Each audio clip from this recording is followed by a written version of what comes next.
The message arrived not with the subtlety of diplomacy, but with the weight of a decree. Across Earth's networks, every major screen, station, and orbital relay carried the seal of the Galactic Council.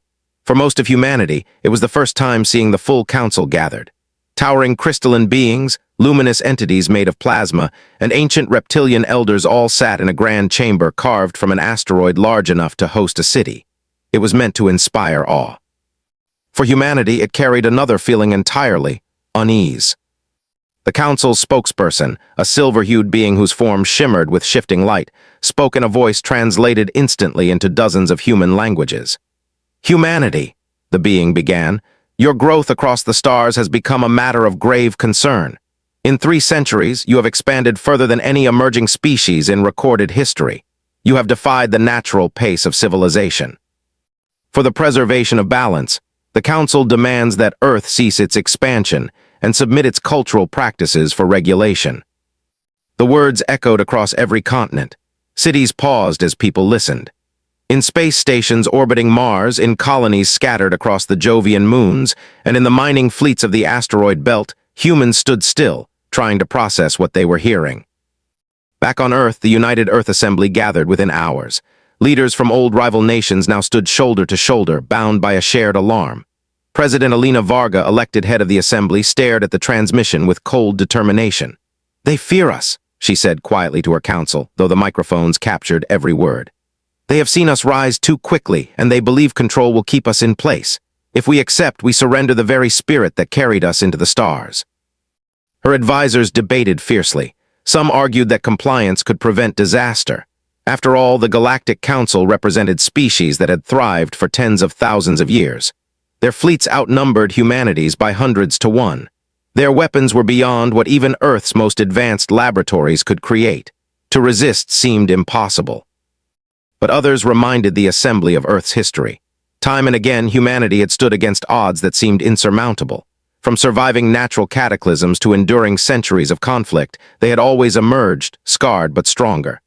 "We are not strangers to being underestimated," Admiral Singh said firmly. "Every advance we've ever made came because others believed we couldn't. If we bow now, we accept the role of subjects. If we resist, we take the role of equals." The debate continued into the night. Outside, ordinary citizens spoke in cafes, in homes, in transport hubs. Some feared war. Some were angry at the arrogance of distant alien rulers. Others, especially those who had lost family to the struggles of colonization, declared they would never abandon what humanity had worked so hard to build. When dawn touched Earth's horizon, the decision had been made.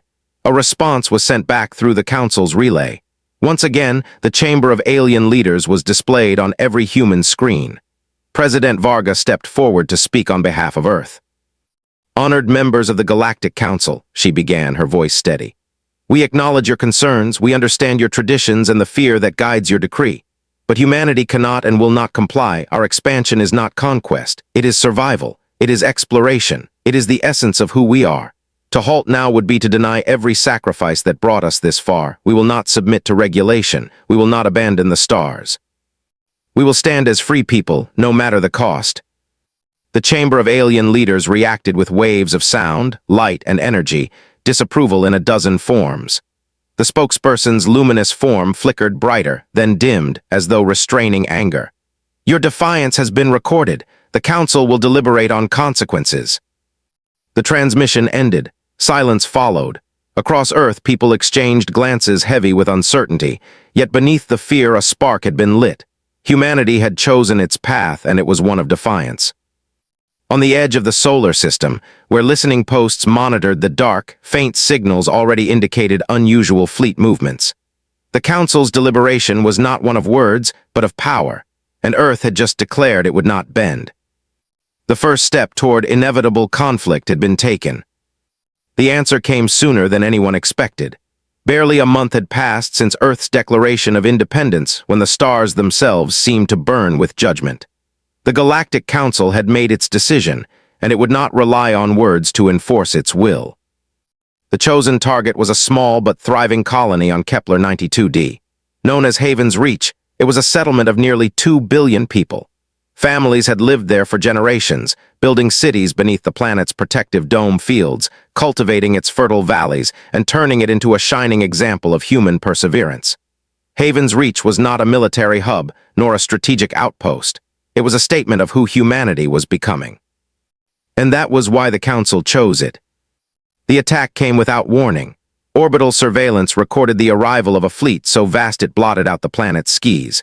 The Council ships, gleaming with alloys unknown to human engineers, aligned into formation above the colony. The citizens below rushed into shelters, their networks flooded with confused transmissions. But there was no negotiation, no request for surrender. From orbit, beams of white energy lanced downward, each one cutting through atmospheric shields like paper. Entire districts were erased in seconds. Valleys where children once played turned into fields of glass. The skies ignited with stormfare, and within hours, Haven's Reach was silent. News of the destruction rippled across the solar network almost instantly. In the assembly chamber on Earth, silence fell as the casualty numbers scrolled across the screens. 2 billion souls, gone in a single act meant to teach compliance. No war had been declared, no battle fought. This was not conquest, it was punishment. President Vargas stood at the podium, her face pale yet unwavering. "The Council believes fear will bind us," she said to the leaders before her and the billions watching across the colonies. "But they misunderstand the heart of humanity. They have mistaken grief for weakness. They will learn that loss only makes us stronger." The Assembly voted unanimously. Earth would resist, not as fractured nations, but as one people. For the first time in human history, the old borders were dissolved in spirit if not on maps. Every resource, every shipyard, every scientific mind would now contribute to survival. Admiral Singh, appointed commander of the United Fleets, addressed his officers from the orbital shipyards above Mars. "We cannot match the Council ship for ship," he said. "But we don't need to. We are hunters. They are guardians of tradition, bound by rules we do not share. We will strike where they are blind. We will fight where they least expect. If they demand we kneel, let us answer by standing taller." In universities and research centers, scientists turned desperation into inspiration. Technologies once considered too dangerous or unstable were suddenly fast-tracked. Experimental warp-jump drives, stealth shielding based on quantum interference, and AI-guided coordination systems, all of it was pushed into development. Humanity had always excelled in moments of urgency, and now survival demanded it. Meanwhile, across the colonies, grief transformed into resolve. The people of Mars raised banners declaring, "For Haven's Reach."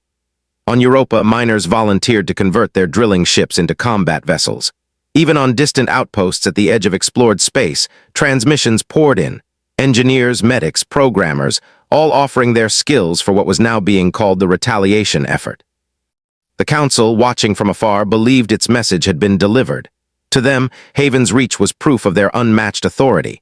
But within human society, the opposite had occurred. Families who had lost everything demanded action. Politicians who once squabbled over trade now united in outrage. Children swore that when grown, they would carry the fight to the stars. On the night that the casualty count from Haven's Reach was finalized, a vigil was held on Earth.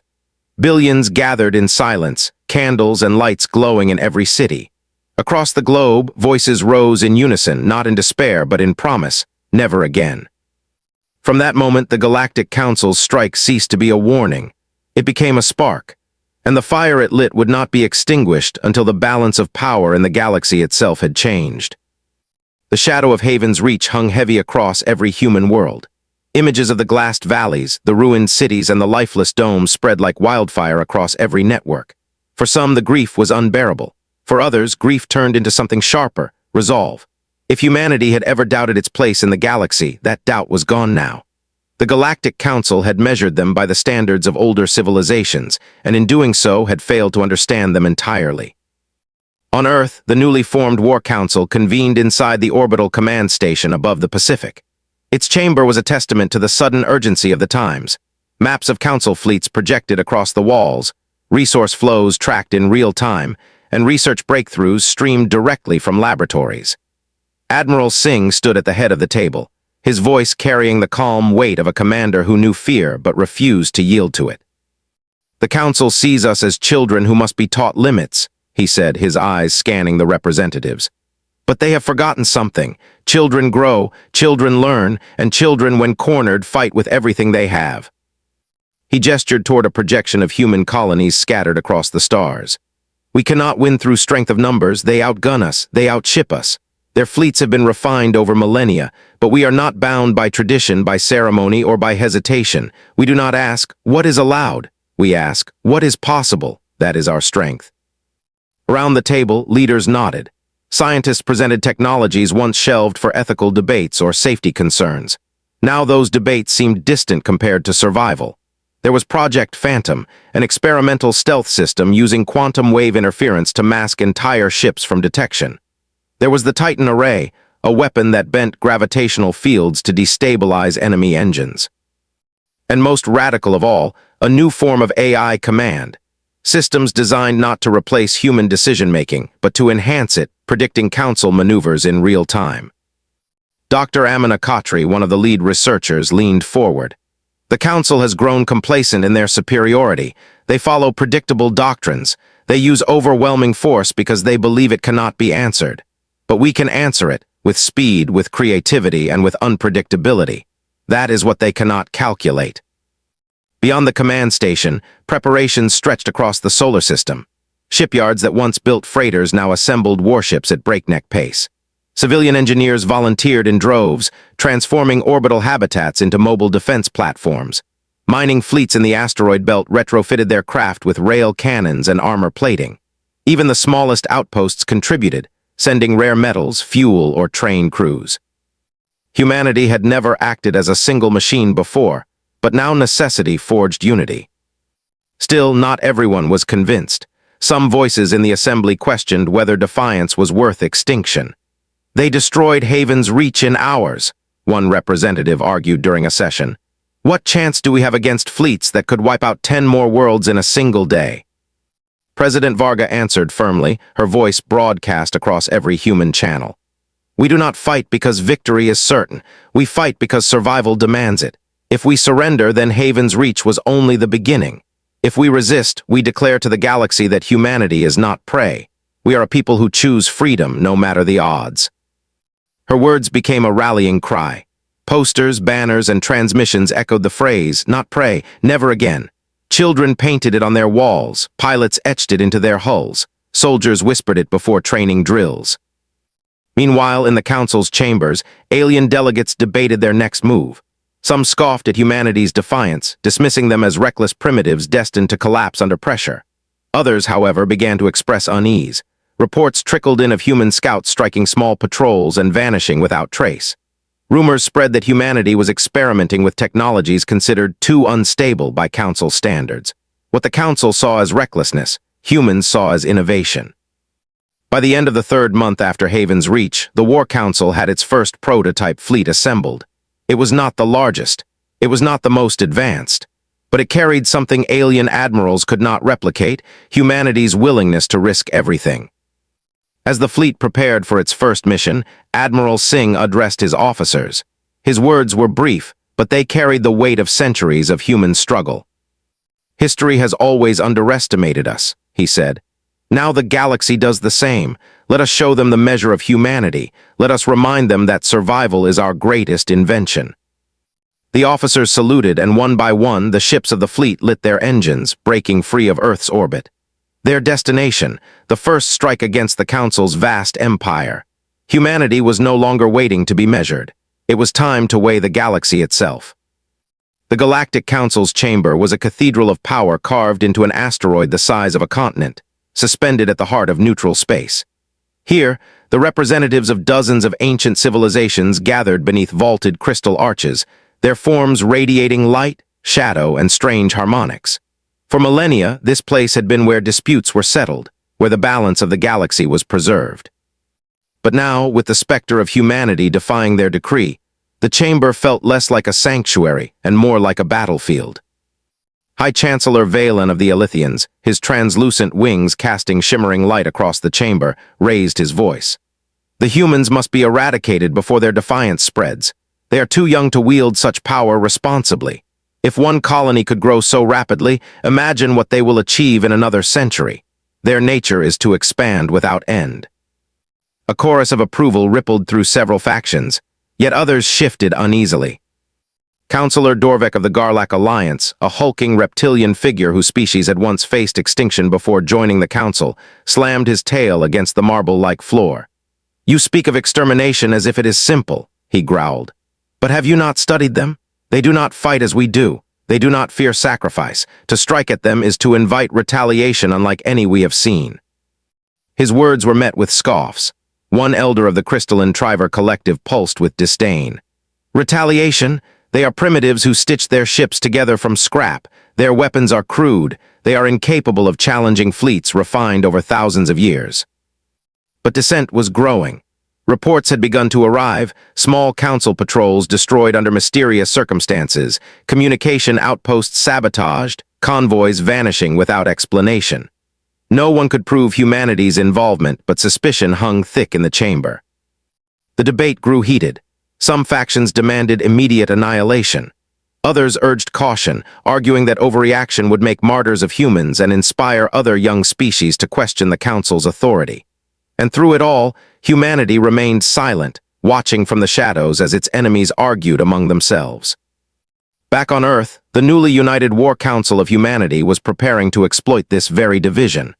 Inside the command station above the Pacific, strategists projected the Council's likely responses. They noted how slow the alien factions were to agree, how pride and tradition shackled their decision-making. "They will argue until their arrogance blinds them," Admiral Singh remarked, studying the shifting alliances on the holomap. "And while they argue, we will act." The first mission was already underway. A fleet of stealth-modified corvettes, equipped with the experimental Phantom systems, slipped into deep space with orders to target a Council supply chain. These were not direct assaults on heavily armed ships, but surgical strikes at lifelines. Fuel depots, communication relays, and outposts left vulnerable by the Council's assumption of invincibility. In the field, Captain Mara Ilian led one of the first operations. Her small flotilla hovered at the edge of a nebula hidden from detection. Before her stretched a convoy of Council ships laden with supplies bound for the Alithian arm. She turned to her crew, her voice steady. "They think we will fight as they do. They expect formation battles, declarations, and rules of engagement, but we are not bound by their rules. We fight to survive, and survival has no rules." The ambush was swift and devastating. Human ships darted from the nebula like predators, striking engines and communication arrays before the convoy could react. Within minutes, the supply ships drifted powerless, their escorts too disoriented to mount a counterattack. When Council reinforcements finally arrived, the humans were gone, vanished into the void, leaving only wreckage and confusion.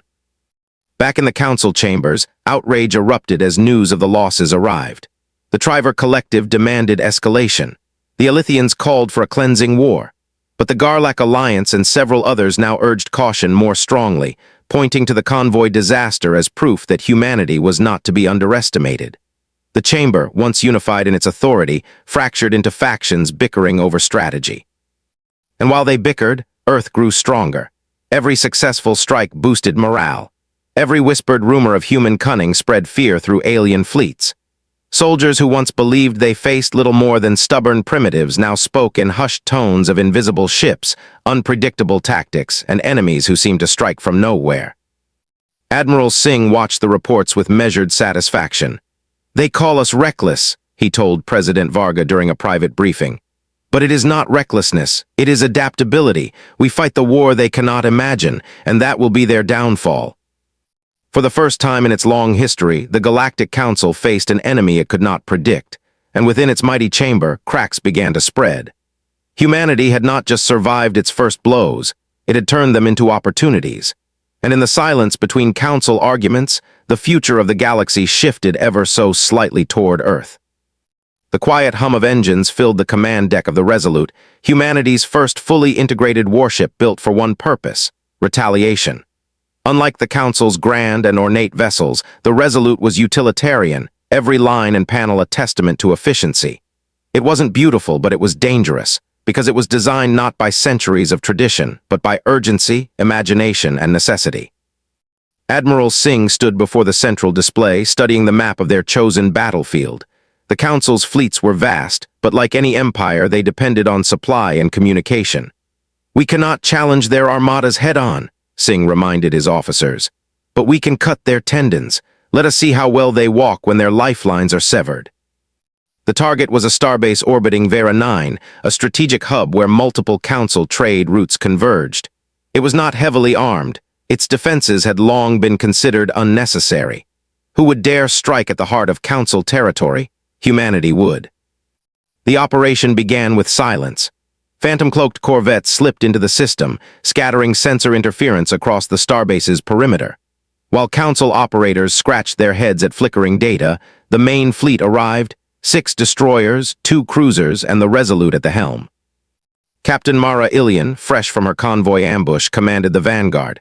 Her voice carried over the fleet-wide channel, calm and sharp as steel. "Remember, they do not think we are capable of this. They believe we lack the will. Today we teach them that underestimation is their deadliest mistake." The strike unfolded with precision. Human ships darted in and out of firing arcs, their smaller frames exploiting blind spots in the starbase's defenses. Rail cannons hammered through docking bays, spilling debris into orbit. Boarding teams, trained in zero-gravity combat, swept through corridors, disabling command nodes before alarms could spread. Within 2 hours, the starbase was in flames, its once unshakable aura reduced to smoke and wreckage. But what truly shook the Council was not the destruction itself, it was the broadcast. Across dozens of systems, the War Council of Humanity transmitted a single message captured live from the strike. It showed the human fleet, battered but victorious, and the starbase collapsing behind them. Admiral Singh's voice followed, translated into every known Council dialect. "We are not your subjects. We are not your children. You brought fire to our homes, and now we carry that fire back to you. Leave us to our destiny or face a war you cannot predict." The galaxy reeled. For millennia, no species had dared attack a Council hub directly. Lesser civilizations had always complied or been erased before they could resist. But humanity had not only resisted, it had struck boldly into the Council's own territory. Back in the chamber, chaos erupted. The Alithians thundered for a full-scale extermination campaign, declaring that Earth's defiance threatened the entire balance of the galaxy. The Triver Collective demanded retaliatory strikes across human colonies. Yet the Garlac Alliance and others hesitated. They could not ignore the reports. Human ships outmaneuvering escorts, human soldiers dismantling bases in hours, human commanders improvising beyond prediction. "This is not the behavior of primitives," Councillor Dorvek warned, his scaled brow furrowing. "This is the behavior of predators, predators who have just tasted victory." Meanwhile, among humanity, the victory at Vera 9 was more than a military success. It was a turning point. Across Earth cities, celebrations erupted as news broke. Colonists on Mars, Europa, and Titan cheered the broadcast replay. In the ruins of Haven's Reach, survivors wept, knowing their loss had not been in vain. The phrase, "We are not your subjects," spread like fire across the networks, painted on walls, engraved on weapons, whispered as a vow. For the first time, ordinary citizens felt not just fear but hope. Humanity could fight back. Humanity could win. Admiral Singh, however, knew the cost of hope. He stood alone in his quarters after the victory, gazing at the holographic map of Council-controlled space. The victory had been bold, but it was also a declaration. The Council would no longer underestimate them. The next battle would not be so easy. Still, as he studied the expanse of stars, Singh allowed himself a thin smile. "You wanted to teach us fear," he murmured to the empty room. "Instead, you taught us unity, and now we will teach you survival." The first strike had been delivered. The galaxy was watching, and humanity was only beginning. The Council's response came swiftly and predictably. Within weeks of the strike on Vera 9, the skies above human colonies burned with the arrival of Council fleets. Massive formations of warships, sleek cruisers, carriers, and dreadnoughts descended on human territories with the intent of overwhelming sheer force. To them, the lesson was simple. No one struck the Council without consequence. But humanity had no intention of fighting on the Council's terms. From his flagship Resolute, Admiral Singh watched as reports streamed in from the outer colonies. Council armadas were moving with terrifying efficiency, but already their plans were unraveling. "They expect a straight fight," Singh said to his officers, his voice calm but edged with fire. "We won't give them one. We'll bleed them not in battles, but in the shadows." The new human strategy was unlike anything the Council had encountered. Instead of defending each colony directly, humanity fought asymmetrically. Convoys of refugee ships were hidden within asteroid fields, shielded by decoys broadcasting false signals. Mining stations, seemingly abandoned, revealed themselves as traps, rigged with explosive drones that tore through unsuspecting Council frigates. On Europa, entire cities evacuated into ice tunnels, leaving above-ground settlements as empty shells. When the Council landed to declare victory, they found themselves ambushed by guerrilla fighters who vanished into the frozen caverns. Human scientists unleashed weapons that horrified the Council not for their brutality, but for their creativity. Swarms of nanodrones disabled navigation systems mid-battle, leaving mighty dreadnoughts spinning helplessly. Viruses wormed through communication relays, turning orders into static or feeding false commands that drove fleets into ambushes. And always, human ships appeared where least expected, darting from nebulas, using short-jump drives to vanish, and striking again hours later in a different system. The Elythian fleets, once arrogant, found themselves hounded relentlessly. Their admirals, bound by ancient doctrines, struggled to adapt. "This is not war," one commander complained in the council chambers. "This is chaos. They do not fight as civilized species do, they fight like predators in the dark." Back on Earth, the War Council monitored these victories and losses in real time. Each success came at a cost: ships destroyed, lives lost, colonies scarred. Yet morale soared higher than ever. For every report of Council retaliation, there was another of human ingenuity turning the tide. President Varga addressed the people from the orbital command station, her image broadcast across the solar system. "The Council believes it can break us with numbers, but numbers mean nothing against will. They will not find us waiting meekly in their path. They will find us everywhere, resilient, determined, and unbroken." Her words echoed through colonies that had once feared annihilation. On Mars, children painted murals of human ships outmaneuvering towering alien dreadnoughts. On Titan, engineers worked day and night to finish experimental reactors, fueled by the belief that every advance pushed humanity closer to survival. In the council chamber, the debates grew more frantic. Reports arrived of fleets lost not in battle but in humiliation, supply depots destroyed by invisible attackers, garrisoned worlds stripped of resources overnight. Even worse, the Council's propaganda efforts faltered. Stories of human defiance spread through younger species under Council control, sparking whispers. "If the humans can resist, why can't we?" Councillor Dorvek of the Garlac Alliance delivered a warning few wanted to hear. "You cannot win this war by crushing them. They do not see loss as defeat. They see it as fuel. Every strike against them only sharpens their resolve, and every failure of ours teaches them how to fight us better." But the Elythians and Triver Collective, furious at their mounting losses, demanded escalation. Entire fleets were redirected toward Earth itself, determined to burn humanity's cradle to ash. Human intelligence intercepted the plan. Admiral Singh called his commanders to a strategy session, the holographic map glowing with hostile movements. "This is the moment," he said. "They will throw everything at us, believing one decisive blow will end us, but they are blinded by pride. We will not meet them in one place. We will spread them thin, strike from every shadow, and when the time comes, we will strike at their heart." His officers nodded, understanding what he implied. The war was no longer about survival alone.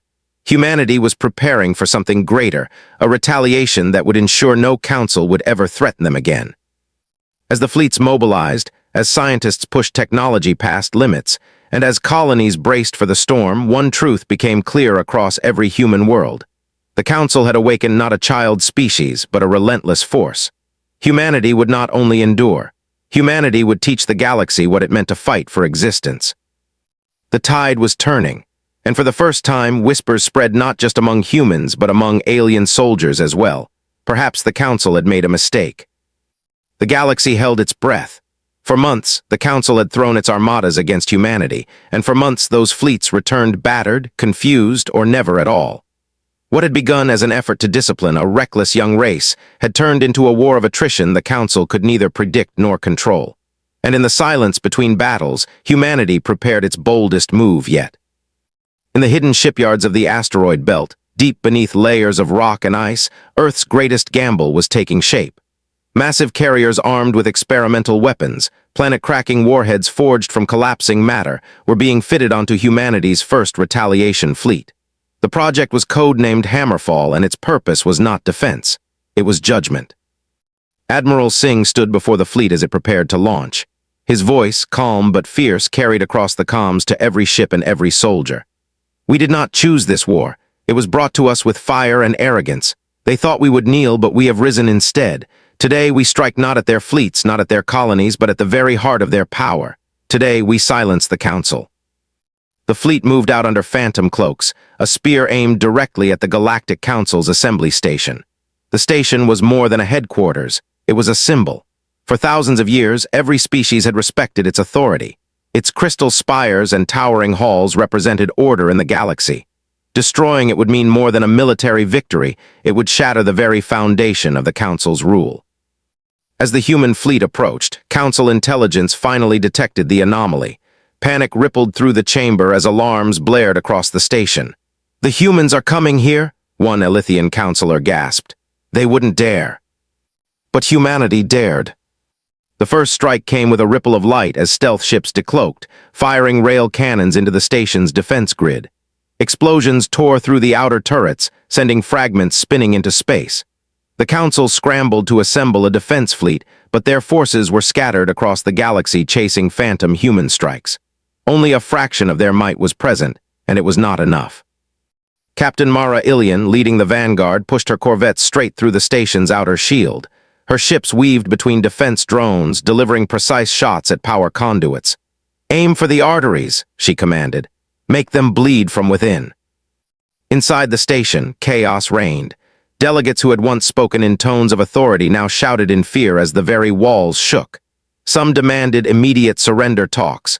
Others screamed for reinforcements, but reinforcements would not arrive in time. Admiral Singh gave the final order: "Release Hammerfall." The warheads, contained within massive carriers, detached and glided forward. Each one hummed with energy drawn from collapsing matter, unstable yet devastating. Humanity had never used such weapons before. By Council standards, they were reckless, unrefined, too dangerous. By humanity's measure, they were survival itself. The warheads struck. A blinding light tore across the void as the assembly station's core ignited in a chain reaction. Crystal spires shattered like glass. Towers that had stood for millennia crumbled into debris. The proud seat of galactic power, the chamber where countless decrees had been issued, collapsed in a storm of fire and silence. The transmission went out live to every corner of the galaxy.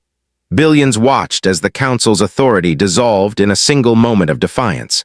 And then, from the Resolute, Admiral Singh's voice filled the void. "To the species of the galaxy, humanity seeks no throne, no empire, no dominion. We ask only for freedom, for the right to walk among the stars unchained. The Council demanded our submission. Instead, we give you our answer. Let none mistake our resolve. Never again will Earth bow." Silence followed. No Council responded. No fleets arrived. The heart of galactic order had been silenced, and with it, the illusion of unshakable authority. Among the ruins, fragments of the assembly drifted through space like dying embers. Where once there had been unity through dominance, now there was only fear and respect for the species that had dared to strike the unthinkable blow. Humanity had unleashed its fierce retaliation, and the galaxy would never be the same. The galaxy was never truly quiet. Between pulsars, shifting gravity wells, and the hum of ancient civilizations, there had always been movement, sound, and structure. Yet in the wake of the Council's fall, an unfamiliar silence spread across the stars. It was not the absence of sound, but the absence of certainty. The ruins of the assembly station drifted in space like a scar across history. Ships from dozens of civilizations arrived weeks later, circling the wreckage, their crews silent as they gazed upon what had once been the unquestioned center of galactic power. For millennia, the Council had been eternal. Now it was gone, erased in a single strike carried out by the youngest of the spacefaring species. Some whispered of vengeance, some whispered of opportunity, but most whispered of fear. For if humans could destroy the Council, what else might they do? On Earth, the War Council convened not in triumph, but in solemn reflection. President Elena Varga addressed both her people and the galaxy at large through a universal broadcast. Her image, calm and unyielding, reached worlds that had never before seen a human face. "Humanity did not seek to become your enemy," she said. "We did not seek conquest nor the destruction of what you built, but when you came with fire, we answered with fire. Let this day mark not the beginning of domination, but the end of fear. We ask only this: leave us to our path, and we will leave you to yours." Her words resonated differently across the galaxy. To some, it was a declaration of peace. To others, a veiled warning, and in truth, it was both. Among humanity, the aftermath of Hammerfall was bittersweet. Cities held vigils for those lost in Haven's Reach, for soldiers who never returned, for colonies scarred by war. The price of survival had been immense, but for the first time in living memory, Earth and its colonies stood as one people. Old divisions mattered little when compared to the unity forged in the crucible of war.